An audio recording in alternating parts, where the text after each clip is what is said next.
Hi again, everyone. It's Miss Peggy with Story Time, and we're at The Magician's Nephew, Chapter 12. In Chapter 11, you remember that at the very end of the chapter, Aslan had told the cabman and his wife that they were going to be the first kings and queens in Narnia. And then he asked Polly if she had forgiven Diggory for what he did to her in the Hall of Images. She assured him that she had. And then the last words of the chapter were, "That is well," said Aslan, "and now for the boy himself." Ooh-wee. All right, Strawberry's Adventure is the title of this chapter. Diggory kept his mouth very tight shut. He had been growing more and more uncomfortable. He hoped that whatever happened, he wouldn't blubber or do anything ridiculous. "Son of Adam," said Aslan, "are you ready to undo the wrong that you have done to my sweet country of Narnia on the very day of its birth?" "Well, I don't see what I can do," said Diggory. "You see, the queen ran away and—" "I asked, are you ready?" said the lion. "Yes," said Diggory. He had some idea of saying, "I'll help you if you promise to help my mother," but he realized in time that the lion was not at all the sort of person that one could try to make bargains with. But when he had said yes, he did think of his mother, and he thought of the great hopes that he had for her and how they were all dying away, and a lump came into his throat and tears into his eyes, and he blurted out, "But please, please, can't you give me something that will cure mother?" Up until then, he had been looking at the lion's great feet and the huge claws on them, but now in his despair he looked up at his face, and he saw what he saw there surprised him as much as anything in his whole life, for the tawny face was bent down near his own, and wonder of wonders, great shining tears stood out in the lion's eyes. They were such big, bright tears, compared with Diggory's own, that for a moment he felt as if the lion really must be sorrier about his mother than he was himself. my son," said Aslan, "I know. Grief is great. Only you and I in this land know that yet. Let us be good to one another. But I have to think of hundreds of years of life in Narnia. The witch whom you brought into this world will come back to Narnia again, but it need not be yet. It is my wish to plant in Narnia a tree that she will not dare to approach, and that tree will protect Narnia for many, many years. So this land will have a long, bright morning before any clouds come over the sun. You must get me the seeds from which the tree is to grow." "Yes, sir," said Diggory. He didn't know how it was to be done, but he felt sure right then that he would be able to do it. The lion drew a deep breath, stooped its head even lower, and gave him a lion's kiss. And at once Diggory felt that new strength and courage had gone into him. "Dear son," said Aslan, "I will tell you what you must do. Turn and look to the west and tell me, what do you see?" "I see terribly big mountains, Aslan," said Diggory.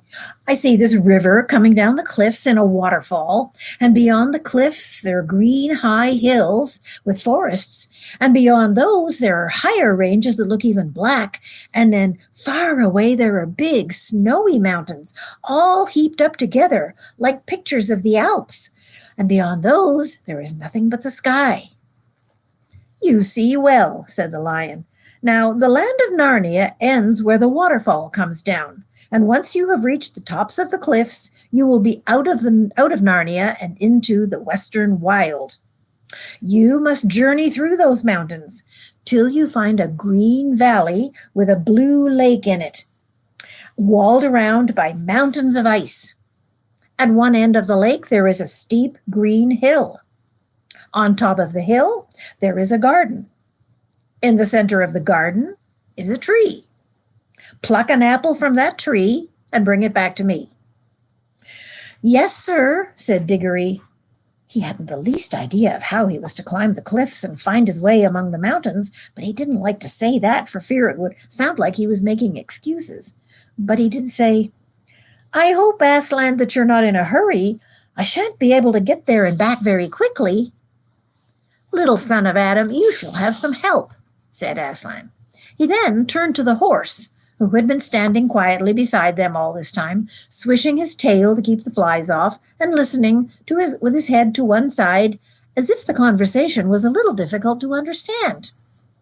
"My dear," said Aslan to the horse, "how would you like to be a winged horse?" You should have seen how the horse shook his mane, and how his nostrils widened, and the little tap it gave on the ground with his back hoof.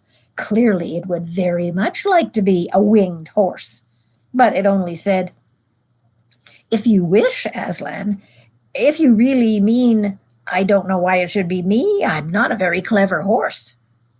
"Be winged. Be the father of all flying horses," roared Aslan in a voice that shook the ground. "And your name is Fledge." The horse shied, just as it might have shied in the old miserable days when it was pulling a hansom cab, and then it roared, and it strained its neck back as if there was a fly biting its shoulders, and it wanted to scratch it.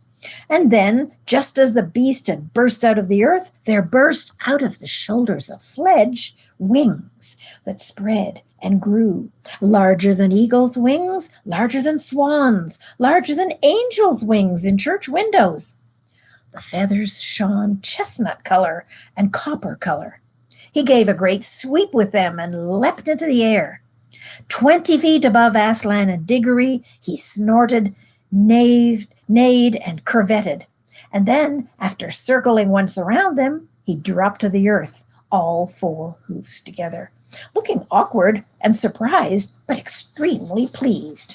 There we go. There's Fledge with his wings growing. "Is it good, Fledge?" said Aslan. "It is very good, Aslan," said Fledge. "Will you carry this little son of Adam on your back to the mountain valley I spoke of?" "What, now, at once?" said Strawberry, or Fledge as we must now call him. "Hurrah! Come on, little one. I've had things like you on my back before, long, long ago, where there were green fields and sugar."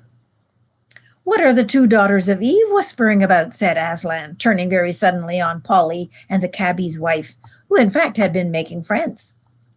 "If you please, sir," said Queen Helen, for that is what Nellie, the cabman's wife, now was, "I think the little girl would like to go too, if it wasn't any trouble." "What does Fledge say about that?" said the lion. "Oh, I don't mind too, not when they're little ones," said Fledge, "but I hope the elephant doesn't want to come too." The elephant had no such wish, and the new king of Narnia helped both the children up. That is, he gave Diggory a rough heave and set Polly as gently and daintily on the horse's back as if she were made out of china and might break. "There they are, Strawberry, Fledge, I should say. This is a rum go." "Don't fly too high," said Aslan. "Do not try to go over the tops of the great ice mountains. Look for the valleys, the green places, and fly through them. There will always be a way through.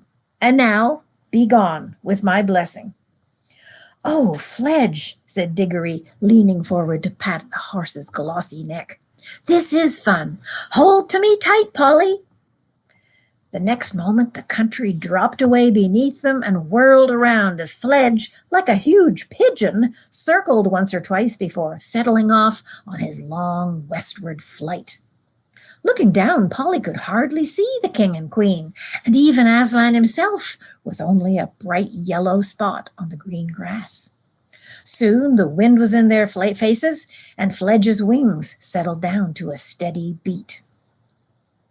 All Narnia, many-colored, with lawns and rocks and heather and different sorts of trees, lay spread out below them, the river winding through it like a ribbon of quicksilver. They could already see over the tops of the low hills, which lay northward on their right, and beyond those hills a great moorland sloping gently up and up to the horizon. On their left the mountains were much higher, but every now and then there was a gap where you could see, between steep pine woods, a glimpse of the southern lands that lay beyond them, looking blue and very far away. That'll be where Archenland is, said Polly. Yes, but look ahead, said Diggory.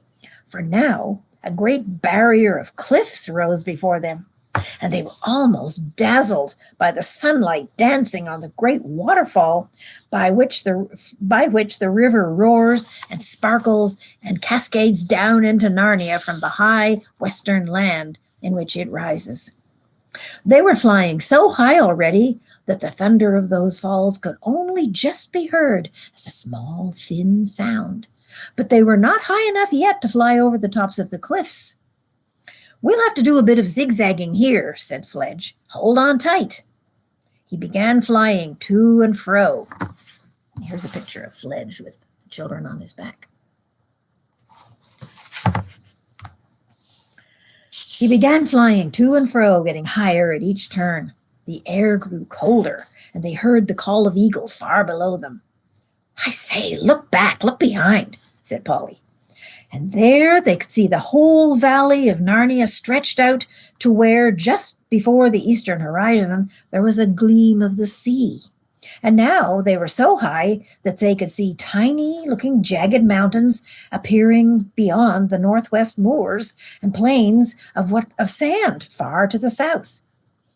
I wish we had somebody to tell us what all these places are, said Diggory. I don't suppose they are anywhere yet, said Polly. I mean, there's no one there and nothing happening. The world only just began today. But people will get there, said Diggory, and then they'll have histories, you know. Well, it's a jolly good thing they have it now, said Polly, because nobody can be made to learn it. Battles and dates and all that rot. Now they were over the tops of the cliffs, and in a few minutes the valley land of Narnia had sunk out of sight behind them. They were flying over a wild country of steep hills and dark forests, still following the course of the river. The really big mountains loomed ahead, but the sun was now low in the travelers' eyes, and they couldn't see things very clearly in that direction. For the sun sunk lower and lower till the western sky was all like one great furnace of melted gold, and set at last behind a jagged peak which stood up against the brightness as sharp and flat as if it was cut out of cardboard. It's none too warm up here, said Polly. And my wings are beginning to ache, said Fledge. There's no sign of the valley with a lake in it, like what Aslan said. What about coming down and looking for a decent spot to spend the night? We shan't reach that place tonight. Yes, and surely it's about time for supper, said Diggory. So Fledge came lower and lower. And as they came down nearer to the earth and among the hills, the air grew warmer. And after traveling so many hours, with nothing to listen to but the beat of Fledge's wings, it was nice to hear the homely and earthy sounds again, the chatter of the river on its stony bed, the creaking of the trees in the light wind. A warm, good smell of sun-baked earth and grass and flowers came up to meet them.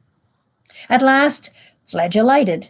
Diggory rolled off and helped Polly to dismount, and both were glad to stretch their stiff legs.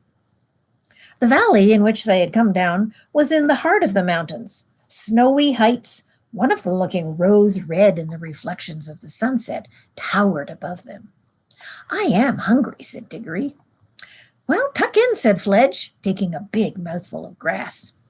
Then he raised his head, still chewing, with bits of grass sticking out of each side of his mouth like whiskers, and said, Come on, you two, don't be shy. There's plenty of grass for us all.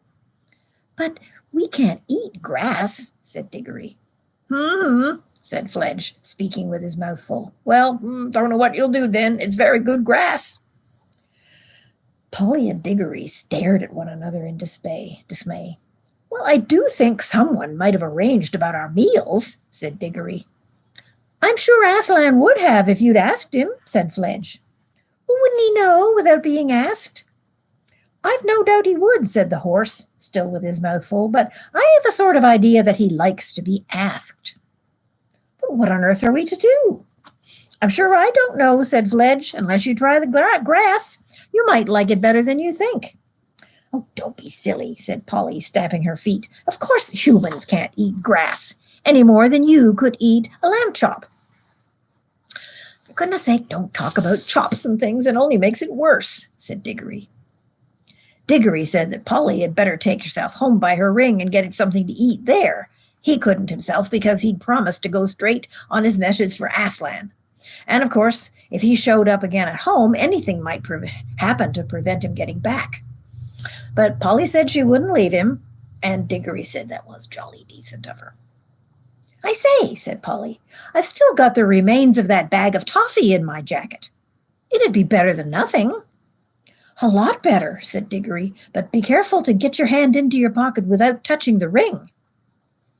This was a difficult and delicate job, but they managed it in the end. The little paper bag was very squishy and sticky when they finally got it out, so it was more of a question of tearing the bag off the toffees than of getting the toffees out of the bag. Some grown-ups, you know how fussy they can be about that sort of thing, would rather have gone without supper at all than have eaten those toffees. There were 9 of them all told. It was Diggory who had the bright idea of eating 4 each and planting the 9th. For, he said, if the bar off the lamppost turned into a little light tree, why shouldn't this turn into a toffee tree? So they dibbled a small hole in the turf and buried the piece of toffee. Then they ate the other pieces, making them last as long as they could. It was a poor meal, even with all the paper sticking to it. They couldn't help eating that as well. When Fledge had quite finished his own excellent supper, he lay down. The children came and sat one on each side of him, leaning against his warm body. And when he had spread a wing over each of them, they really were quite snug. As the bright young stars of that young world came out, they talked over everything. How Diggory had hoped to get something for his mother, and how instead he'd been sent on this message. And they repeated to one another all the signs by which they would know the place that they were looking for. The blue lake, and the hill with the garden on the top of it. The talk was just beginning to slow down as they got sleepy when suddenly Polly sat up wide awake and said, "Hush." Everyone listened as hard as they could. "Perhaps it was only the wind in the trees," said Diggory presently. "I'm not so sure," said Fledge. "Anyway, wait, there it goes again. By Aslan, it is something." The horse scrambled to its feet with great noise and a great upheaval. The children were already on theirs. Fledge trotted to and fro, sniffing and whinnying. The children tiptoed this way and that, looking behind every bush and tree.